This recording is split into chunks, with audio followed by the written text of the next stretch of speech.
Ceci est un livre audio autogénéré par Google. Marché Esperluette Organisation, Market et Organizations.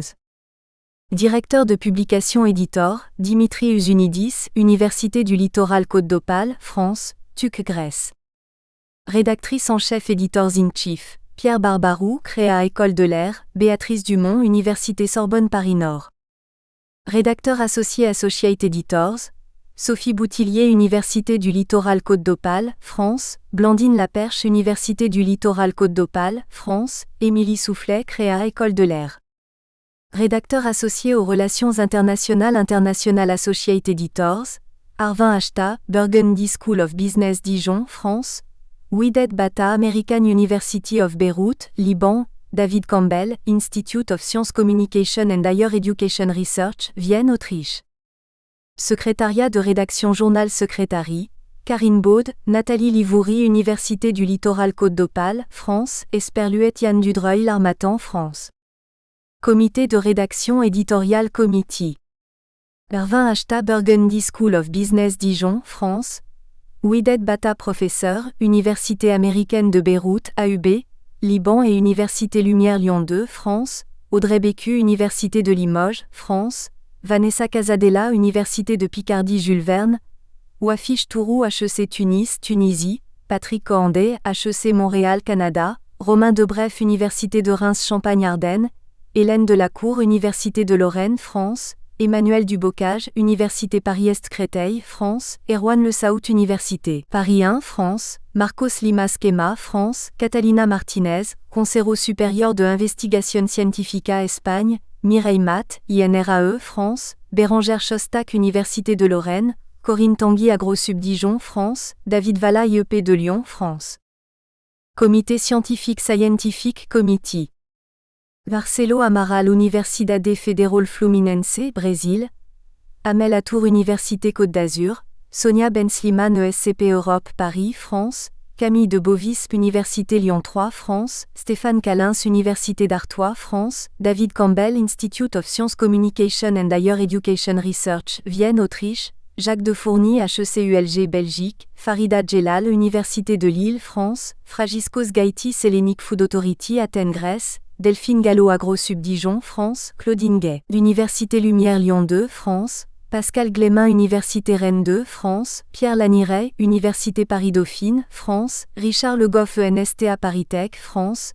Nadine Levrato, Université Paris-Nanterre, France. Céline Merlin, Université de Lille, France. Sophie Mignon, Université de Montpellier, France. Laure Morel, Université de Lorraine, France. Henri Nog, Université de Nantes, France. Sophie Rebout, Burgundy School of Business Dijon, France. Nadine Richer-Battesti, Université Aix-Marseille, France. Caroline Richer, Université Paris-Sud, France. Jean-Marc Touzard, INRAE, Montpellier, France.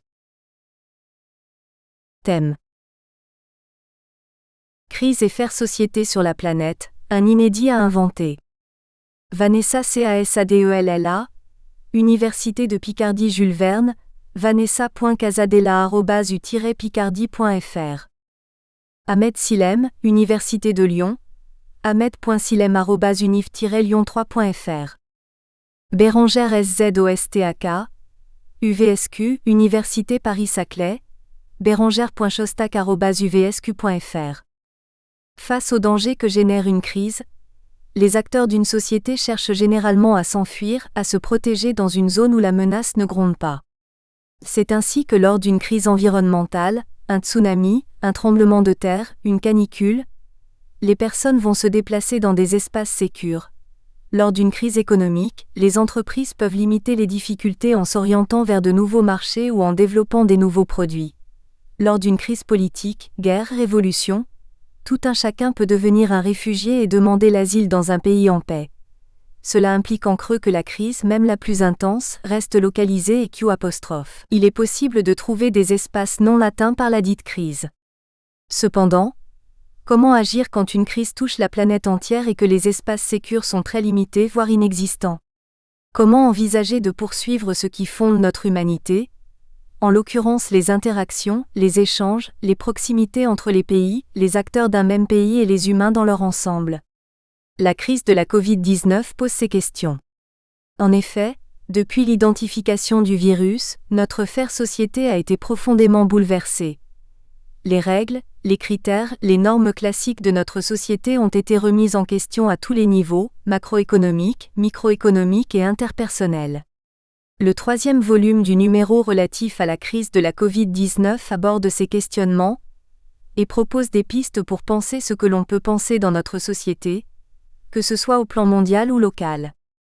Dans le premier article, Lassen Abdelmalki et Mourad Atarsa s'attachent ainsi au commerce international, qu'ils adoptent comme prisme d'analyse pour questionner les événements et les faits relatifs à la crise actuelle. Ils cherchent à comprendre dans quelle mesure la crise modifie les règles relatives aux relations entre les États, accélère, amplifie le phénomène de démondialisation suite aux perturbations des échanges induites par la fermeture des frontières. Les auteurs critiquent également la relation souvent avancée entre, d'une part, la crise économique et sanitaire, et d'autre part, la démondialisation. En effet, selon eux, il convient de ne pas négliger les coûts de la résilience découlant de la crise, de la réorganisation envisagée, coûts que les firmes multinationales, ou FMN, assument et continuent d'assumer pour continuer leur développement. Les auteurs concluent sur le rôle toujours d'actualité de l'OMC, Organisation mondiale du commerce, malgré ses défaillances et limites, qui permet une régulation du commerce international. Ces FMN sont l'objet d'attention de Christian Palois, qui dans le 2e article de ce numéro questionne leur stratégie. En effet, force est de reconnaître que la crise de la Covid-19 les a impactés de manière positive. Dit autrement, la crise leur a offert des opportunités qu'elles ont exploitées. Loin de les remettre en question, la situation a conduit les FMN à renforcer leur modèle organisationnel, en particulier sur les aspects suivants. Fermeture de sites, restructuration organisationnelle par le biais de cessions-acquisitions, afin d'accroître leur rentabilité, le niveau des dividendes et le cours de valorisation de leurs actifs. Ainsi, la crise n'est pas synonyme uniquement de danger et de menaces pour certains acteurs de l'économie. Nadia Chetab le montre également dans le 3e article. Elle analyse comment la crise engage ce que l'on pourrait appeler une destruction créatrice de la mondialisation qui témoigne des logiques d'interaction entre les États et les institutions internationales, du fait des perturbations vécues par les entreprises globalisées. La crise a, il est certain, perturbé fortement les États-Unis, la Chine et l'Europe, qui sont les centres d'animation des chaînes de valeur mondiales. Selon l'auteur, cela conduit à un renouvellement du paradigme en vigueur pour davantage structurer les chaînes de valeur selon des pôles d'intégration régionale mieux maîtrisés par les États.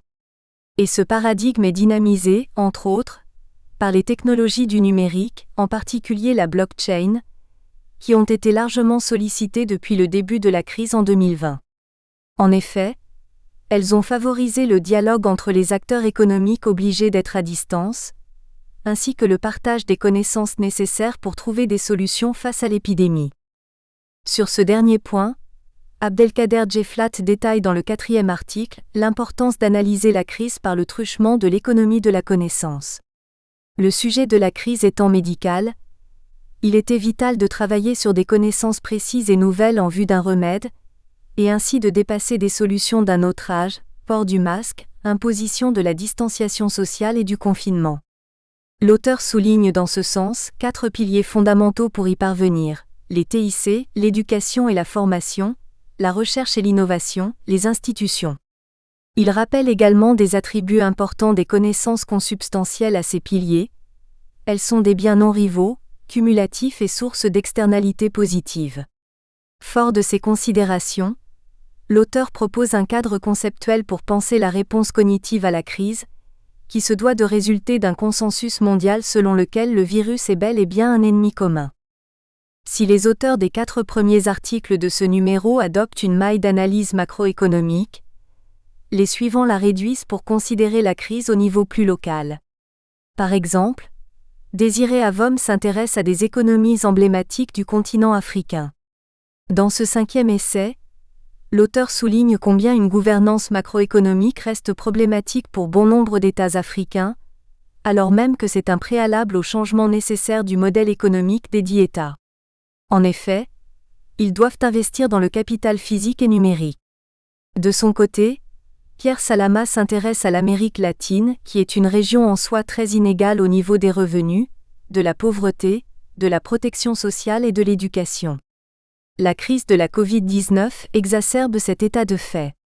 Il convient dès lors d'engager, selon l'auteur de ce 6e article, des réformes radicales, imposer des normes environnementales et les respecter, augmenter le pouvoir d'achat provenant du travail, engager une réforme fiscale propice à la solidarité, améliorer les capacités du tissu industriel, développer une politique industrielle pour augmenter la productivité, mais aussi une politique de redistribution en faveur des personnes vulnérables, et enfin, réguler le taux de change pour favoriser le tissu industriel.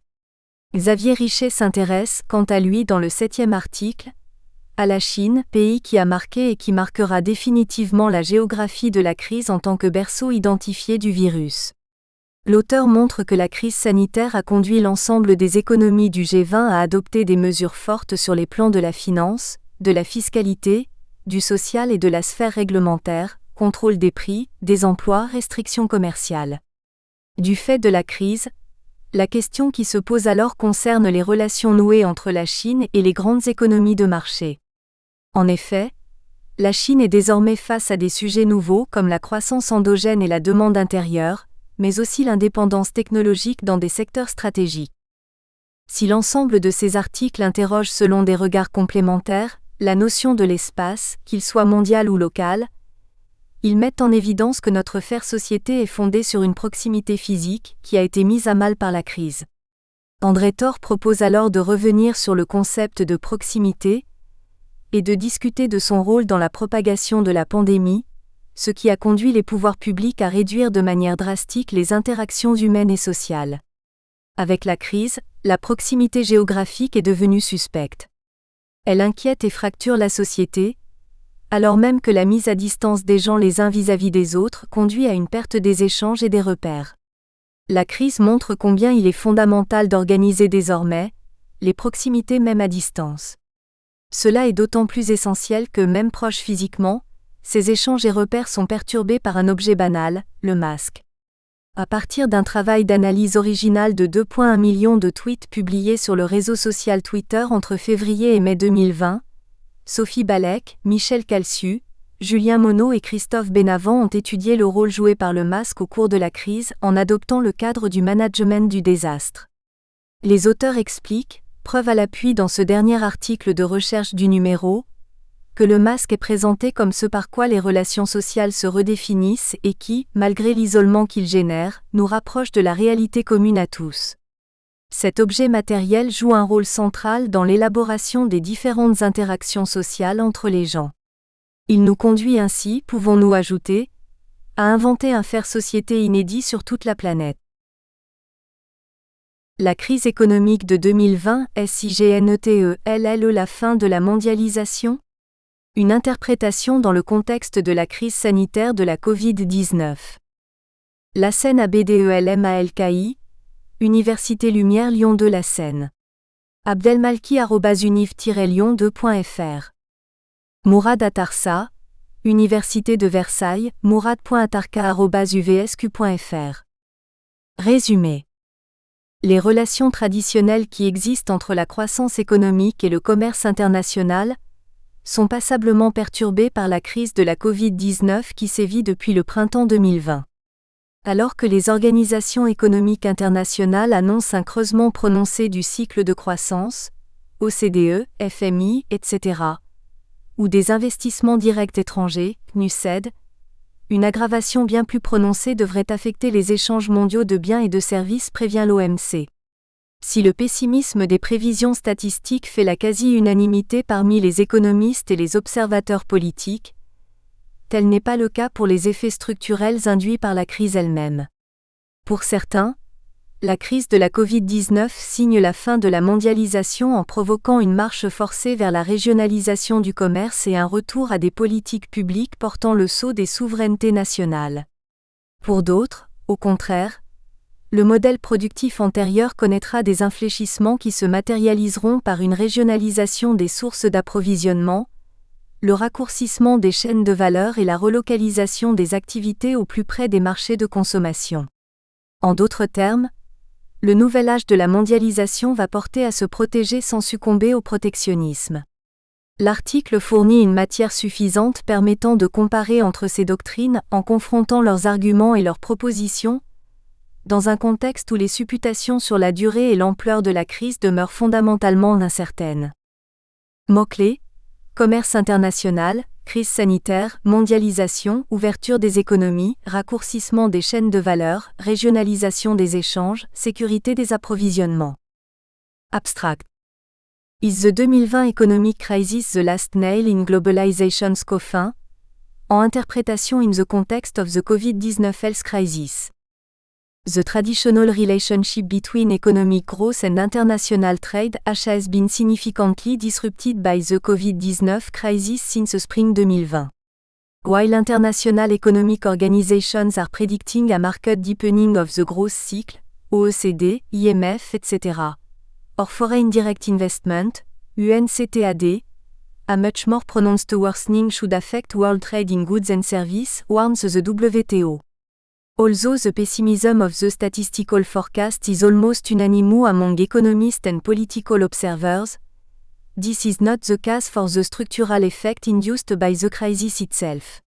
For some, the COVID-19 crisis signals the end of globalization by provoking a forced march towards the regionalization of trade, and a return to public policies henceforth under the influence of the imperative of national sovereignty.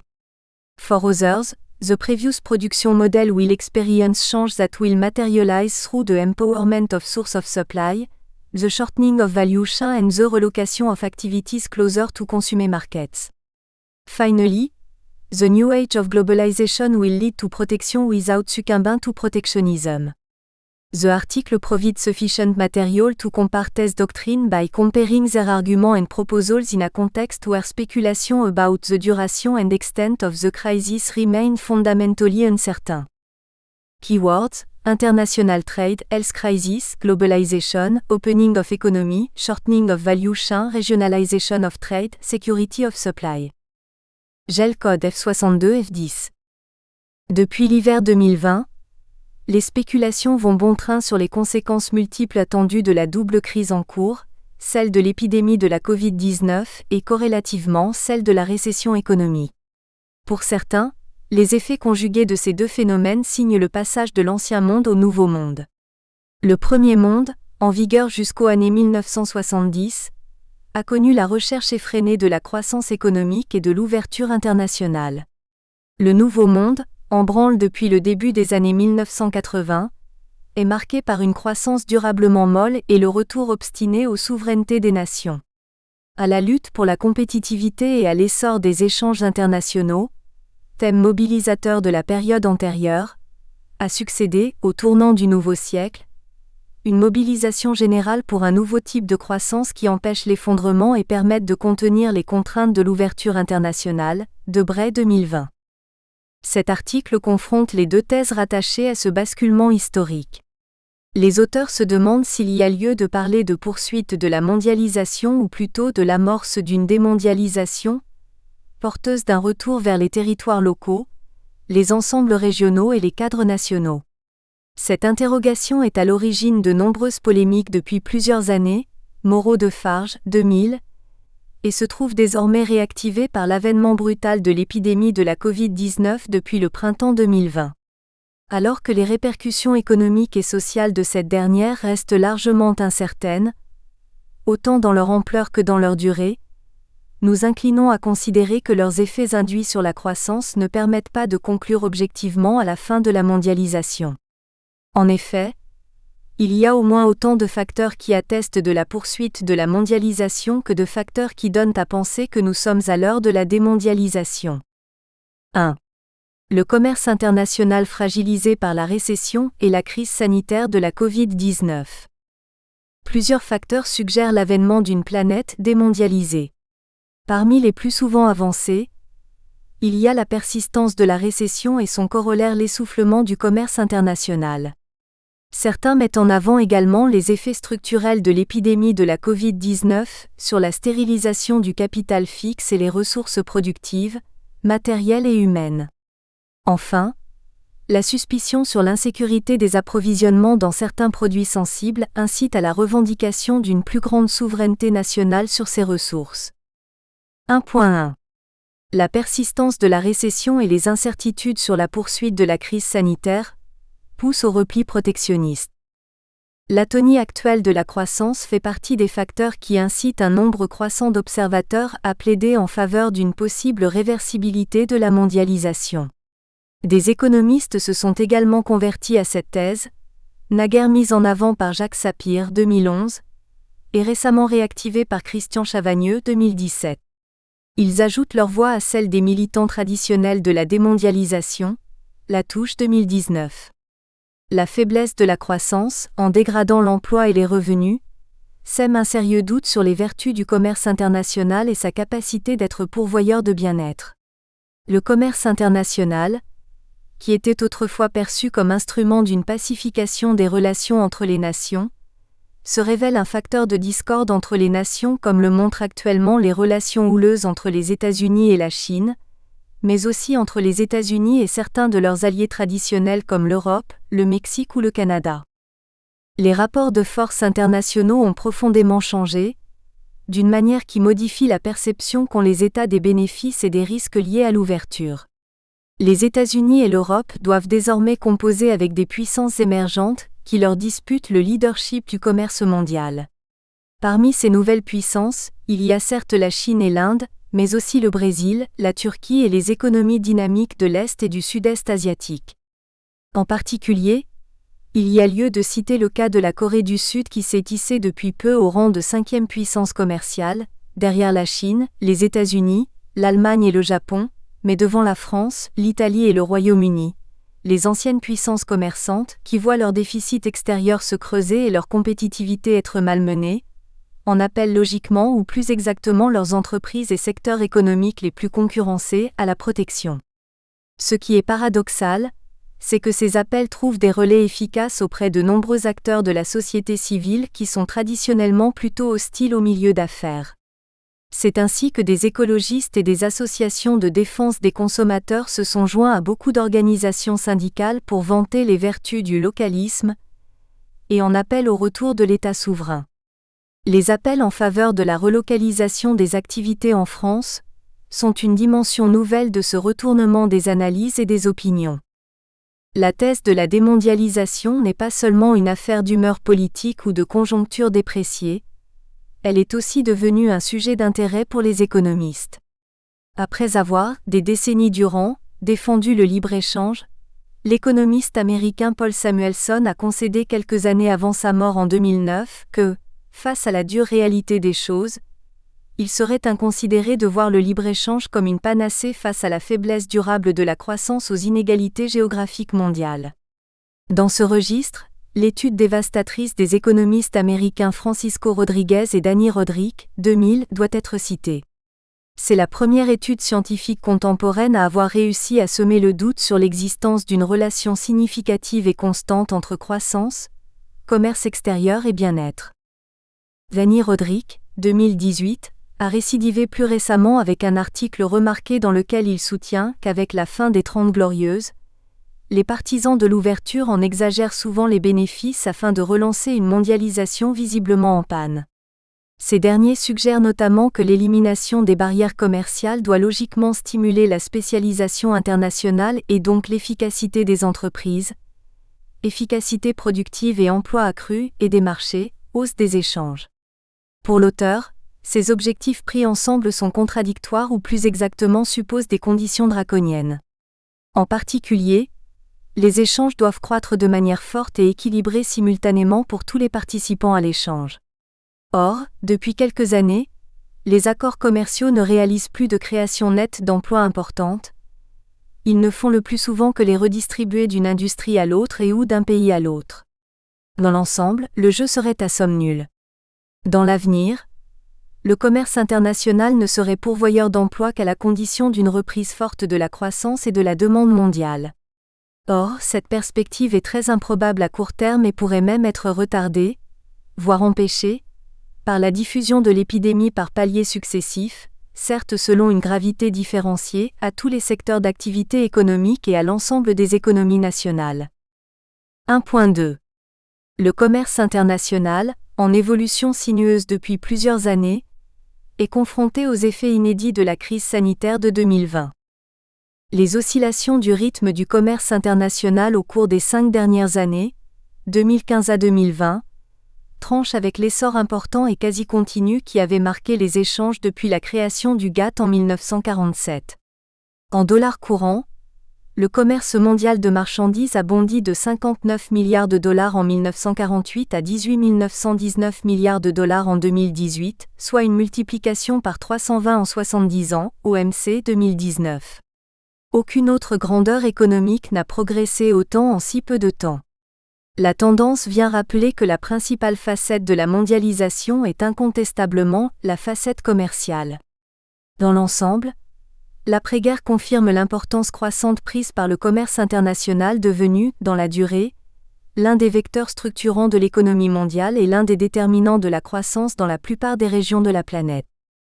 Toutefois, cet essor a enregistré un coup d'arrêt en 2015, les exportations mondiales de marchandises ayant reculé de 15,7% cette année-là, essuyant de nouveau une baisse de 0,8% en 2016. Le commerce mondial avait déjà subi des retournements plus tôt dans le temps, notamment en 1982, 1993 et 1997. En 2001, il s'est contracté en écho aux événements du 11 septembre. En 2009, il s'est également replié de 17,3% en réaction aux turbulences économiques et financières entraînées par la crise dite des subprimes. En avril 2020, l'OMC a publié une note d'actualisation dans laquelle elle prévoit une chute du commerce mondial entre 13% et 32% en 2020. Elle justifie cette contraction forte par l'effet de la pandémie du nouveau coronavirus, qui a fortement désorganisé les activités économiques et la vie normale dans le monde. Pour l'organisation, la crise a contraint les gouvernements à prendre des mesures sans précédent pour protéger la vie des personnes, entraînant inévitablement une baisse du commerce et de la production qui, par ricochet, aura des conséquences douloureuses pour les entreprises, en plus des souffrances humaines causées par la maladie elle-même, OMC 2020. Le large éventail de possibilités d'évolution liées à la baisse prévue s'explique par la nature sans précédent de la crise sanitaire, et par l'incertitude quant à son impact financier, économique et social. Dans plusieurs scénarios, l'OMC estime que toutes les régions du monde devront subir un recul à 2 chiffres des exportations et des importations en 2020, sauf l'Afrique, le Moyen-Orient et la Communauté des États indépendants, CEI. La baisse relativement faible estimée pour ces régions tient au fait que les pays concernés dépendent principalement des exportations de produits énergétiques, dont la demande mondiale est relativement indépendante des fluctuations de prix. Dans l'ensemble, les conséquences sur le commerce international seront plus prononcées que celles entraînées par la crise financière mondiale de 2008 à 2009. En fait, le commerce international avait déjà entamé un repli avant que le virus ne commence à sévir.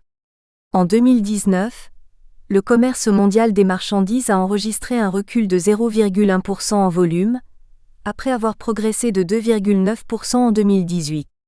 Dans le même temps, la valeur en dollars des exportations mondiales de marchandises a baissé de 3% pour atteindre 18 890 milliards de dollars. À partir de 2021, la reprise dépendrait à la fois de la durée de l'épidémie et de l'efficacité des mesures prises. Si la pandémie est maîtrisée et si le commerce se remet en route, la plupart des régions pourraient enregistrer en 2021 une reprise à 2 chiffres avoisinant 24% dans le scénario optimiste et 21% dans le scénario pessimiste. OMC 2020. 1.3. L'ouverture accentue les effets brutaux de l'épidémie de la Covid-19 depuis le début de 2020. Les premières estimations des conséquences de l'épidémie de la Covid-19 en cours sur le commerce international montrent une grande incertitude dans l'identification des effets de la crise économique sur les tendances du commerce international. ONU, CEAA 2020. La dernière grande récession s'était produite en 2009 et avait été marquée par un recul du PIB de 5,2% à l'échelle mondiale. Le commerce mondial avait alors plongé de 23%. Une observation attentive des données caractéristiques des 20 dernières années permet de relever une corrélation très particulière entre les deux types de cycles. Quand la croissance économique, mesurée par la variation du PIB, est à la hausse, le commerce international, mesuré par le montant des exportations de marchandises, croît également, mais plus que proportionnellement. Inversement, quand la croissance économique recule, le commerce international subit un creux plus marqué. Cette double tendance est vérifiée à l'échelle de l'économie mondiale. Elle l'est aussi au niveau de nombreuses économies nationales, Database, OMC et OCDE 2020. Sur une période plus longue, 1980 à 2018, cette corrélation se maintient, toutefois des facteurs structurels interviennent. En particulier, la matrice des échanges des économies nationales se déforme, signalant des évolutions de fond des politiques industrielles nationales, mais aussi au niveau des indices de compétitivité globaux et sectoriels. L'observation suggère également l'existence d'une relation forte à long terme entre les périodes de relâchement des politiques commerciales, baisse des droits de douane, harmonisation des normes techniques et sanitaires, conclusion d'accords de libéralisation des échanges, etc., et les périodes de prospérité économique. À l'inverse, les périodes de durcissement des politiques commerciales, recours accru aux instruments de protection commerciale, contingentement, représailles, etc., sanctionnent des situations d'atonie de la croissance, voire de retour à des périodes de récession comme ce fut le cas en 2015 à 2016. D'une certaine manière, le ralentissement actuel du commerce international, même s'il est accentué par l'épidémie, serait un fait banal dans son existence même car il a déjà eu des précédents dans l'histoire. 1.4. La sécurité des approvisionnements a remis à l'honneur la revendication de la souveraineté nationale sur les ressources stratégiques. La polémique récente sur la sécurité des approvisionnements a relancé la revendication de la souveraineté nationale sur les ressources stratégiques, particulièrement dans les domaines de l'alimentation et de l'approvisionnement en denrées agricoles. Les inquiétudes exprimées par l'opinion publique de devoir subir des ruptures dans l'accès à ces produits ont rejoint les réticences dont font preuve, depuis au moins les années 1950, les pays industrialisés membres de l'Organisation mondiale du commerce, OMC, sur la perspective d'une libéralisation accrue des marchés des produits agricoles.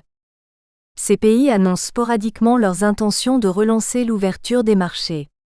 D'un point de vue officiel, les négociations se poursuivent toujours entre les grands pays agricoles du Nord, États-Unis, Europe, etc., et les pays en développement PVD. Dans les faits, ces discussions sont contrariées par les subventions énormes que l'Europe, dans le cadre de la politique agricole commune, PAC, et les États-Unis continuent de verser à leurs producteurs. Certes, l'OMC a mis en place une procédure de poursuite et de renforcement des engagements de réduction des subventions aux exportations et des soutiens internes, mais cela ne modifie pas la donne. Aux yeux de l'Europe et des États-Unis, les intérêts agricoles sont non négociables et les arguments ne manquent pas. La sécurité alimentaire, la spécificité des produits et des activités agricoles au service du développement rural et de la fixation des populations à la campagne, etc. En conséquence, les droits de douane sont toujours prohibitifs pour les pays du Sud, d'autant plus prohibitifs que l'on touche ici avec les produits de la pêche et du textile, aux rares activités dans lesquelles peuvent s'exprimer les spécialisations traditionnelles de ces pays. Parmi ces derniers, certains crient leur déception de voir qu'on les a obligés à ouvrir leur économie à l'importation des produits manufacturés et aux services, au nom des bienfaits de la libéralisation du commerce, mais sans contrepartie pour les produits agricoles. On ne doit pas être surpris de voir que, se sentant lésés, ces pays font savoir aujourd'hui qu'ils sont plus que jamais favorables à un commerce affranchi des restrictions imposées par les pays industrialisés. Toutefois, actuellement, la priorité n'est plus à œuvrer pour déverrouiller les marchés agricoles des pays riches, pour résorber une partie des déséquilibres commerciaux entre le Nord et le Sud. Elle est à tirer les enseignements de ces déséquilibres et dans les opportunités ouvertes par la crise épidémique, de tenter d'identifier celles qui autoriseront les issues les plus salvatrices. C'est dans cette perspective que la Commission économique pour l'Afrique, CEA, Confère Supra, a averti que l'épidémie pourrait faire entre 300 000 et 3 millions de victimes sur le continent africain, le palier devant dépendre de l'importance des mesures prises pour stopper la propagation du virus. Sur le plan économique, les pays d'Afrique pourraient connaître en moyenne un ralentissement de la croissance de 1,8% dans le meilleur des cas et une contraction de 2,6% de l'économie dans le scénario le moins favorable. Cela pourrait faire basculer 29 millions de personnes dans l'extrême pauvreté. Même si la propagation de l'épidémie est ralentie, elle devrait entraîner des dommages économiques irréversibles. Déjà, le recul du prix du pétrole, ressource qui représente 40% des exportations africaines, a provoqué l'évaporation de la moitié des ressources d'exportation du continent et d'autres exportations majeures de l'Afrique, comme les articles textiles et les produits de la floriculture, ont reculé également. Le tourisme, qui représente jusqu'à 40% du PIB de certains pays, est pratiquement à l'arrêt, tout comme le transport aérien qui y contribue.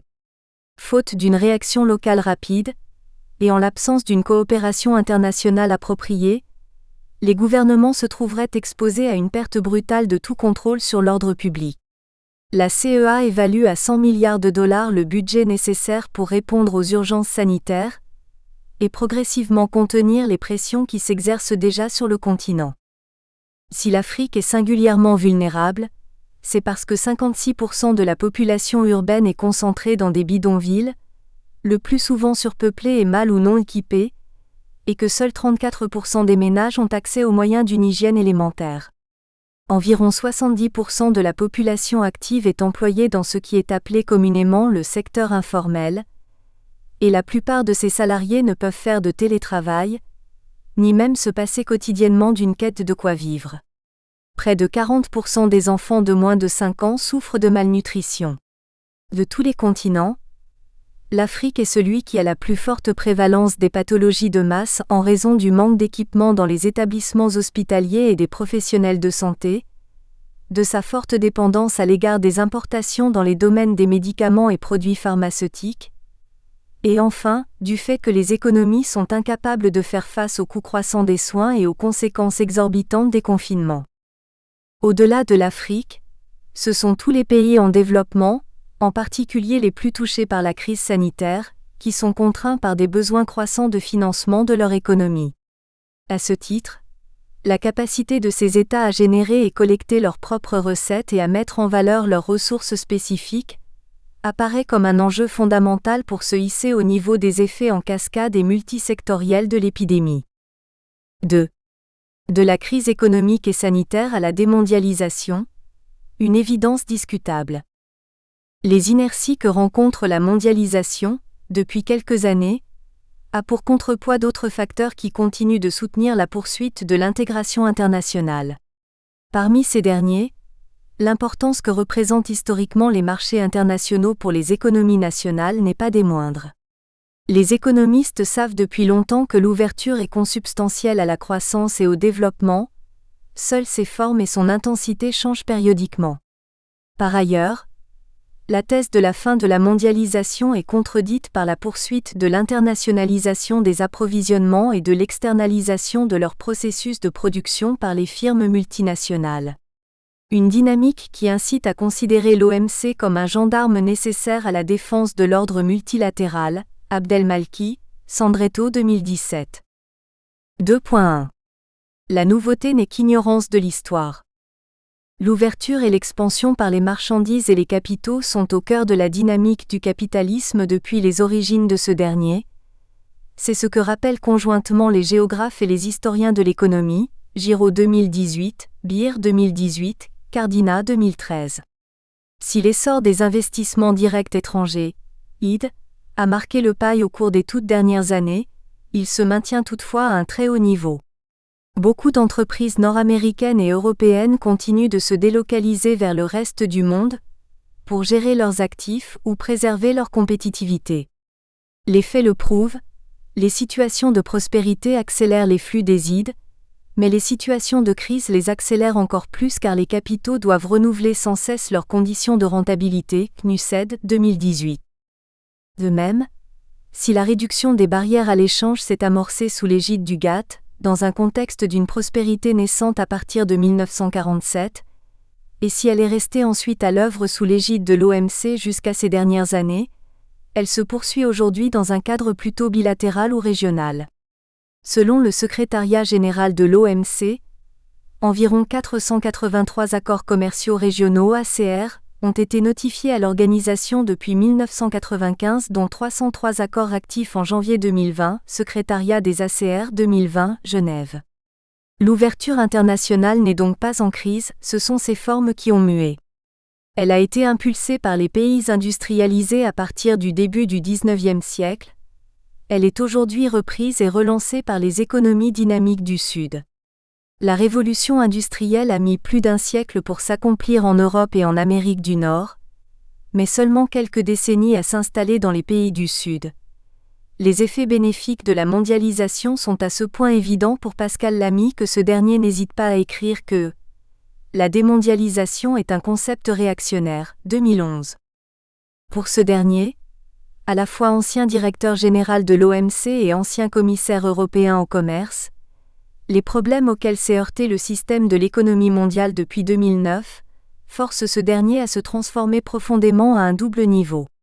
D'une part, au niveau de l'Europe, le projet européen est exposé à des défis qui dissimulent des risques importants. L'Union va-t-elle retrouver un dynamisme suffisant pour réduire le chômage et stimuler l'investissement ? Pourra-t-elle affronter efficacement les tentations souverainistes et nationalistes que la crise amplifie partout, certes de manière inégale sur tout le continent? L'auteur considère que des décennies de libre circulation des idées, des biens et des services, des personnes et des capitaux ont contribué à la formation d'un ensemble européen solidement intégré, à tel point que le commerce intra-européen représente 70% des échanges de l'Union européenne, et bien davantage pour certains pays membres. Toutefois, l'Union doit œuvrer à renouveler son projet. À la paix et à la prospérité européenne par l'intégration des marchés, doit succéder un nouveau projet qui prenne en considération l'état du monde, ainsi que l'évolution de la mentalité de la société européenne elle-même.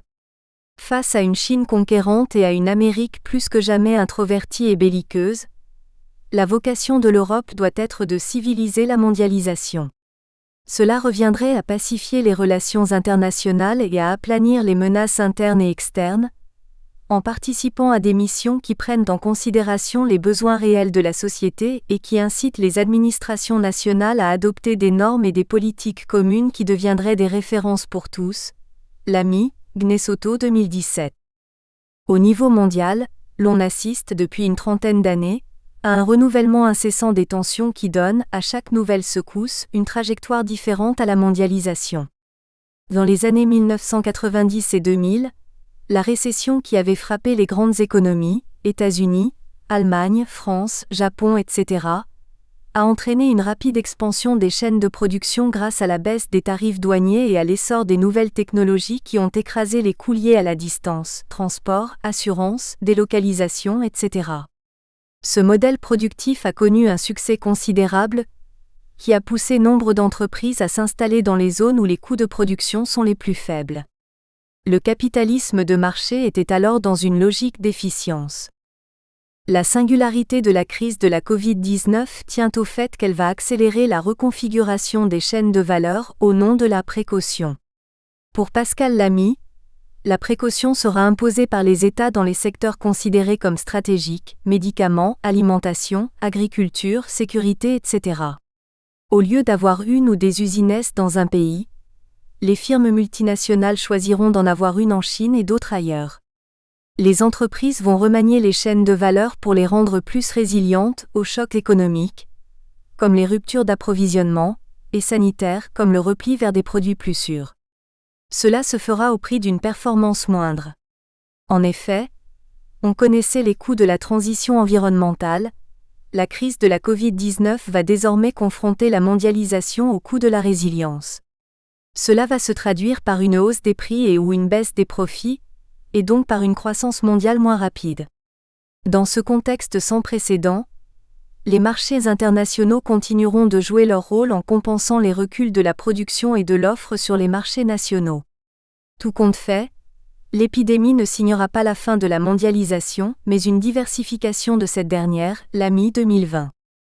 2.2. Des implications incertaines du repli du commerce international sur la dynamique de l'économie mondiale, à long terme. Le taux de croissance annuel moyen du commerce international a atteint 4,1% durant la décennie 1980 à 1989, pour passer ensuite à 5,7% durant la décennie 1990 à 1999 et atteindre 7,5% durant la décennie 2000 à 2009, malgré les événements qui ont marqué le début et la fin de la dernière période. Si le taux de croissance des échanges s'est ensuite affaissé à 3,2% sur la période 2010 à 2018, la tendance ne signe pas la fin des interdépendances entre les firmes, les marchés et les nations. Au-delà de l'état de la conjoncture qui donne à être pessimiste sur les perspectives de l'ouverture internationale, les économies nationales poursuivent sur la dynamique de l'intégration internationale. La majorité des États de la planète continuent de faire de l'ouverture le moteur du développement économique. Lorsque le GATT est né, à la fois comme traité commercial et comme organisation en 1947, il y avait 23 parties contractantes. À la création de l'OMC en 1995, ce nombre est passé à 123 pays membres. Aujourd'hui, l'organisation compte 164 pays membres auxquels viennent s'ajouter 24 pays observateurs. De la sorte, on peut considérer que la quasi-totalité des pays de la planète, à l'exception de ceux que les États-Unis classent comme des États voyous, Iran, Libye, Corée du Nord, etc., ou de ceux qui peinent à négocier leur adhésion à l'OMC, Algérie, Bosnie, etc., ont convenu de faire de l'ouverture de leur économie la locomotive de leur intégration au système économique mondial.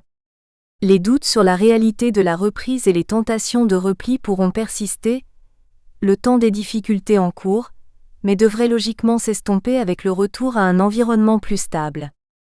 Au demeurant, ce retour à la stabilité internationale ne fait pas l'unanimité. Pour certains, même si le commerce international est prévu en forte baisse en 2020, cette baisse pourrait être amortie au moins en partie par un effet rattrapage. Les stocks ayant fortement baissé depuis le printemps 2020, les entreprises devront à la fois œuvrer à les reconstituer et à satisfaire la demande courante, ce qui devrait soutenir une reprise inégale mais progressive, de Wilder 2020. Dans le contexte français, à supposer qu'il n'y ait pas de nouvelle vague épidémique, nécessitant le recours à de nouveaux confinements totaux ou partiels, la croissance devrait rebondir au moins de 7% en 2021 pour se replier ensuite à 4% en 2022, Banque de France 2020. À plus long terme, les prévisions sur la reprise de la croissance et la poursuite de l'ouverture restent un sujet d'interrogation. Ainsi, Christian Covin 2013 et Nicolas Bouzou 2020 tranchent en affirmant que ce qui est en jeu, ce n'est pas la fin de la mondialisation, mais ses formes et modalités futures d'expression. À l'inverse, pour Patrick Artus 2020, la crise en cours, par son ampleur et les incertitudes qu'elle provoque, peut induire des irréversibilités fortes dans la mesure où l'économie perd du capital fixe et donc des capacités de production. Elle sacrifie aussi du capital humain, car il est difficile de remettre sur le marché du travail tous les salariés licenciés depuis le début de 2020. Parallèlement, la crise de la Covid-19 accélère la perception de leur fragilité par les États.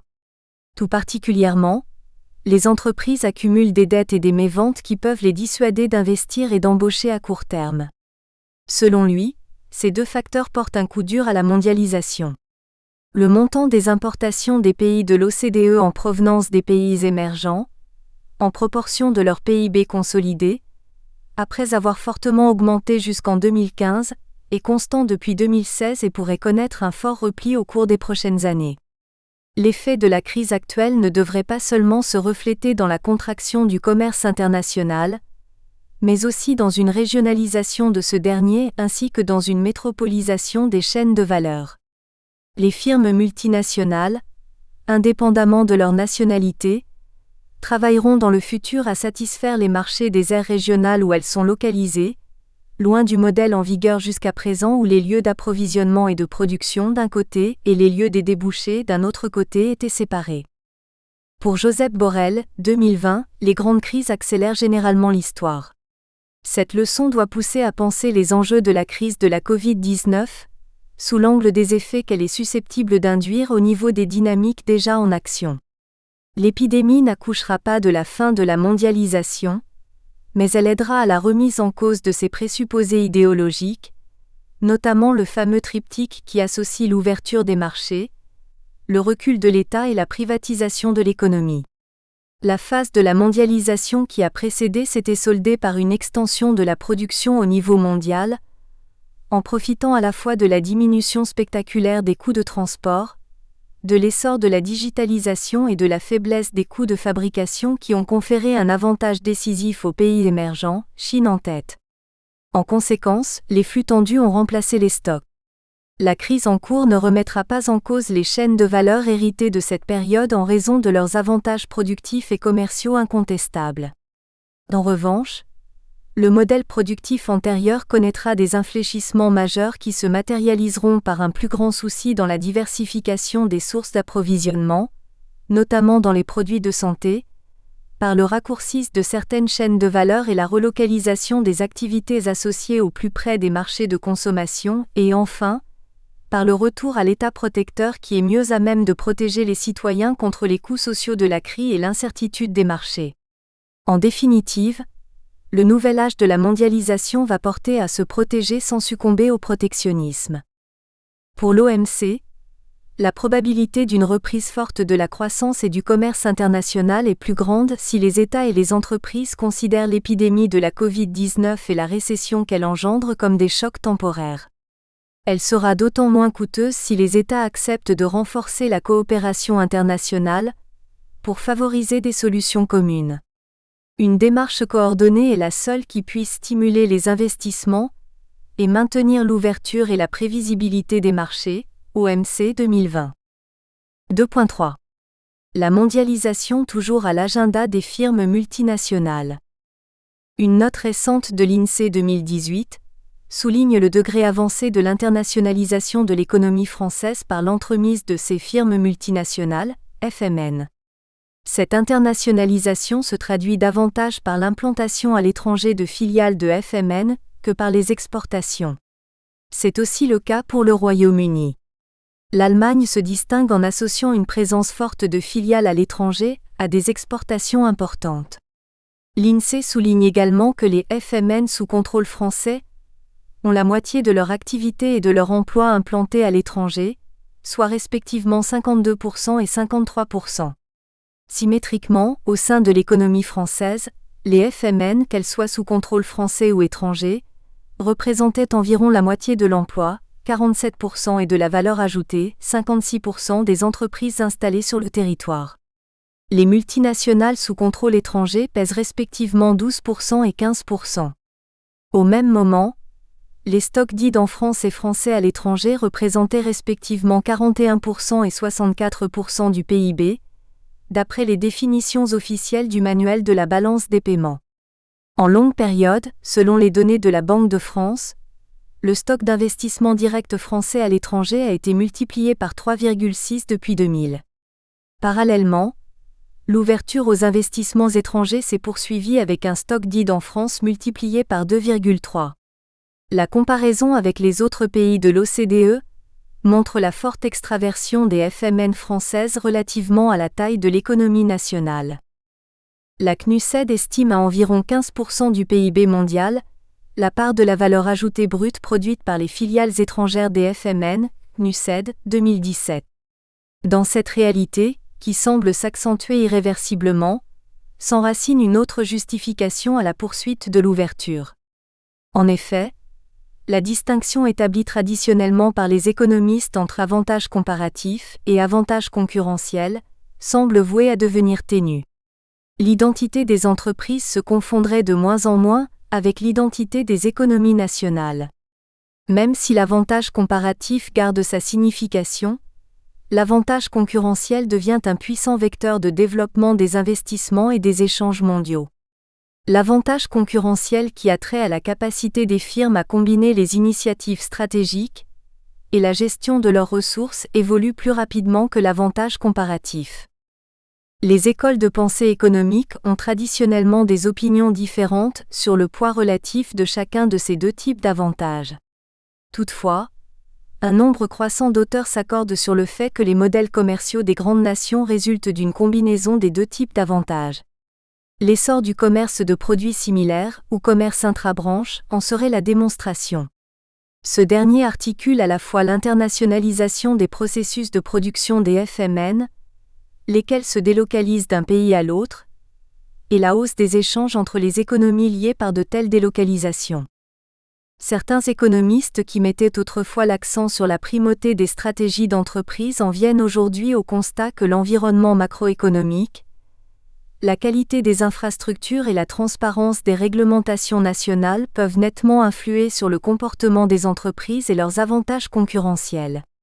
Inversement, des économistes qui mettaient plutôt l'accent sur l'avantage comparatif reconnaissent plus volontiers aujourd'hui que les choix stratégiques des firmes deviennent vecteurs de commerce tout autant que les avantages comparatifs. Cette évolution conjointe vers l'avantage compétitif a pour effet d'atténuer la différenciation entre les économies nationales et la superposition facilement admise entre firmes nationales et économies nationales, Fréry, 2020, Mou 2017. Dans le contexte ouvert par la crise sanitaire, certains considèrent que ces deux types d'avantages vont évoluer et en partie converger sous un double effet. D'un côté, les États vont se lancer dans une concurrence vigoureuse pour attirer les investissements industriels susceptibles d'amortir le choc provoqué par le ralentissement des appareils productifs. Leurs aides iront prioritairement aux secteurs les plus fragilisés par la crise, ou dont la sensibilité a été révélée par cette dernière. Du côté des FMN, il est attendu que l'investissement et la production chutent plus fortement dans les secteurs ayant des chaînes de valeur complexes comme l'électronique, l'aéronautique et la construction automobile. Cette chute devrait être compensée par une reprise de l'investissement, soutenue par un essor rapide des innovations, dans les secteurs en prise avec la crise sanitaire, le transport, la logistique et les produits de santé. Le commerce des services pourrait être le plus directement touché par la crise, en raison des restrictions visant le tourisme ainsi que la fermeture de nombreux établissements de vente au détail et d'hébergement. 2.4. L'OMC dans la tourmente de la crise du multilatéralisme, ou pourquoi un gendarme du commerce mondial est toujours nécessaire. Certes, ce n'est plus à Genève que se discutent désormais les accords commerciaux, mais dans les capitales des pays qui recherchent des facilités commerciales ou qui ont des différends à régler. Certains poussent le pessimisme jusqu'à parler de la fin du multilatéralisme, Dubay 2018. Non seulement cette fin n'est pas encore actée, mais on peut voir, derrière l'essoufflement des négociations multilatérales, une augmentation continue du négoce dans le cadre d'accords commerciaux régionaux ou bilatéraux. Les États-Unis, déjà impliqués dans une quarantaine de ces accords commerciaux, viennent de renégocier coup sur coup de nouveaux accords avec le Mexique, le Canada, le Japon et le Brésil. L'Europe n'est pas en reste. L'Union est aussi associée dans une quarantaine de traités de même type avec toutes les régions du monde. La Turquie, la Norvège, la Corée du Sud, le Japon, le Mercosur, le Canada mais aussi la Chine et les États-Unis, etc. On peut se réjouir ou s'inquiéter de la multiplication de tels accords aujourd'hui, beaucoup ayant une opinion plus ou moins arrêtée sur leur opportunité ou leur dangerosité. Le juste milieu serait de considérer que l'ouverture se poursuit, mais en quelque sorte à la carte. La baisse considérable des droits de douane dans le monde témoigne de la résistance aux tentatives de retour à la protection. Ces droits représentent aujourd'hui moins de 3% en moyenne pour les produits manufacturés. Lors de la session du Kennedy Round, 1963 à 67, ils avaient été réduits de 35% et de 40% de nouveau lors de la session de l'Uruguay Round du GATT, 1986 à 94. On ne devrait pas minorer les effets de telles négociations qui se matérialisent concrètement par le fait que les consommateurs peuvent accéder à des produits plus nombreux, variés et de façon moins onéreuse. Les faits attestent que les États accordent plus facilement des facilités commerciales en période prospérité, alors qu'ils sont tentés, à tout le moins au niveau déclaratif, par la protection lorsque la situation économique se dégrade, que le chômage s'aggrave et que l'opinion publique se met à douter des vertus de l'ouverture. Nous sommes dans ce dernier cas de figure aujourd'hui. Personne ne peut prétendre que le fonctionnement de l'OMC est satisfaisant. En particulier, on a beaucoup reproché à l'OMC de se focaliser sur la libéralisation des échanges au détriment de l'intégration de la société civile, ou de la prise en compte effective des effets du commerce sur la société, la santé et l'environnement. Il s'ensuit que le fonctionnement de l'OMC pourrait sans doute être amélioré sur de nombreux points, mais de là à souhaiter la mort de l'OMC. Il y a lieu aussi de dissiper une autre ambiguïté. L'OMC a parfois l'image d'une énorme machine bureaucratique enchâssée dans sa doctrine dont elle peine à se départir.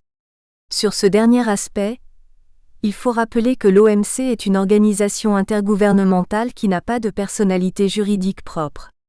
Au cœur de l'organisation, se trouvent des États qui négocient des accords commerciaux qui sont ensuite le plus souvent ratifiés par leurs parlements nationaux.